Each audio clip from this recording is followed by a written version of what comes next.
정말 현실에서 승소율 100%인 변호사가 과연 존재를 할까? 저는 없다고 봅니다.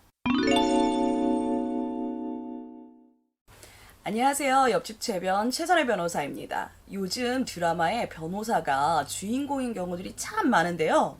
드라마나 영화를 보면 꼭 극중 가장 능력 있는 변호사들이 승소율 100%, 변호사 승소율 1위라는 캐릭터로 많이 표현이 돼요. 그런데 정말 현실에서 승소율 100%인 변호사가 과연 존재를 할까? 저는 없다고 봅니다. 대한민국 최대 로펌이라고 꼽히는 김앤장도 승소율 100%는 아니고요. 패소하는 소송 의외로 많습니다. 유일하게 본인 승소율이 100% 가까이 된다. 99% 내지 95% 이상이다. 자신 있게 말씀하시는 변호사님이 딱 한 분 계세요. 여러분도 잘 아시는 변호사님이세요. 몇 대 몇 아시겠죠? 교통사고 과실 비율을 판단하는데 전국 최고로 꼽히시는 한문철 변호사님이신데요. 그럼 교통사고 사건을 한문철 변호사님 찾아가시면 내 과실 비율이 높은 사건인데 결과를 뒤집어서 승소할 수 있을까? 이런 경우는 한문철 변호사님이 아니라 그 할아버지를 찾아가도 안 됩니다. 한문철 변호사님이 99%에 가까운 승소를 할 수 있었던 거는요. 그만큼 블랙박스를 보고 자타공인 교통사고 과실 비율을 판단하는 것이 국내에서 독보적인 존재로 변호사로서 실력에 출중하신 것도 분명히 이유가 있어요. 하지만 이길 만한 사건만 맡아서 하시는 것이 승소율을 높이는 데 큰 역할을 하신 거예요. 질사건은 안 하고 증거가 블랙박스로 확실하게 있으니까 100%에 가까운 승소율을 만드실 수 있는 거거든요. 민사소송의 경우에는 자기에게 유리한 사실을 주장하는 사람이 법원을 설득할 만한 증거로 자료를 제출해야 되는데 이게 바로 입증 책임이라는 거예요.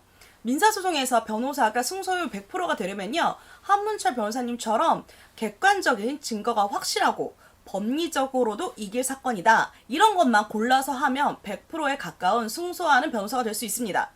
그런데 변호사가 어떻게 확실히 이길 만한 사건을 골라서 해요? 한문철 변호사님처럼 전국적으로 너무 유명해서 사건을 골라받을 수 있는 변호사가 아니라면 100% 가깝게 이길 만한 사건만 맡아서 하면 변호사들이 먹고 살 수 없습니다. 이런 사건이 얼마나 되겠어요? 저에게도 변호사님 승소율이 얼마나 되세요? 이렇게 물어보시는 분들 종종 있어요. 그럼 저는 의사 선생님을 많이 비유해요. 맹장 수술하는 의사 선생님과 심장 수술을 주로 하는 의사 선생님이 간에 그 수술 성공률을 비교하냐 이렇게 다시 묻습니다. 증거가 확실한 이길 만한 사건을 골라서 하면 승소율은 높아지고 증거가 부족하고 어려운 사건을 하면 아무래도 승소율은 떨어지는 것이라고 설명을 하거든요. 민사사건은 법정에서 보통 1심만 1년에서 2년 정도 진행이 되고요. 길게는 5년 이상 소송이 진행되는 경우도 있어요. 이렇게 오랜 기간 법정 다툼이 있는데 얼마나 치열하겠어요. 변호사는 물론 판사님도 나온 증거만으로는 확신을 못하니까 몇 년씩 계속 소송이 진행이 되는 거예요. 소송의 승패를 확실하게 아는 경우보다 애매한 사건이 진짜 많거든요. 소송 중에 막 달라지는 경우도 많고요. 진짜 증거가 확실하고 쉬운 건 요즘 변호사한테 찾아오는 경우 흔치 않습니다. 저한테만 혹시 안 오나요? 그런데 소송 자체가 난이도가 있고 소송가에게 큰 소송일수록 성공 보수도 당연히 높은 경우가 많겠죠.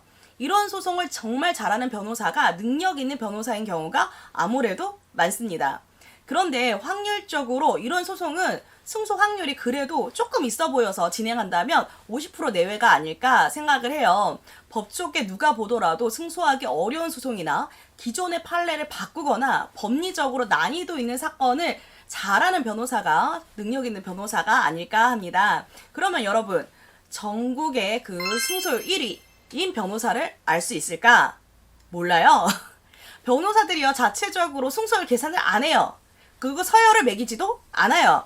의사 선생님들처럼 동일한 루틴이 수술을 하는 것이 아니라 소송은 사건마다 사실관계도 조금씩 다 차이가 있고 증거 자료도 있는 게 다 달라요. 증거 내용도 다 달라요. 그래서 승소율을 따지는 게 무의미합니다.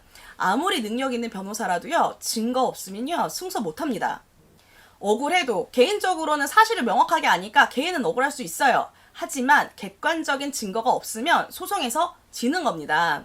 그리고 상대방이 거의 이길 소송이라도 의뢰인이 피고라 소송에 대응해야 하는 경우 질 거 알면서도 수임하는 경우도 많아요.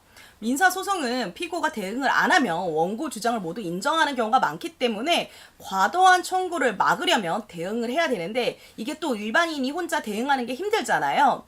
그러니 의뢰인이 원하면 승소 여부를 따지지 않고 선임을 하게 됩니다. 참고로 여러분, 일단 승소율 100%, 승소율 1위, 최고 이런 표현으로 변호사가 광고를 하면요. 변호사 광고법 위반입니다. 오늘은 민사소송을 기준으로 변호사 승소율에 대한 미디어상과 현실의 갭 차이를 알려드렸는데요. 다음 영상에서는 형사소송에서 변호사의 승소율, 그리고 우리나라 무죄 비율에 대해서 말씀드리겠습니다. 오늘 영상이 도움이 되셨다면요. 좋아요, 구독, 알람, 댓글 부탁드릴게요.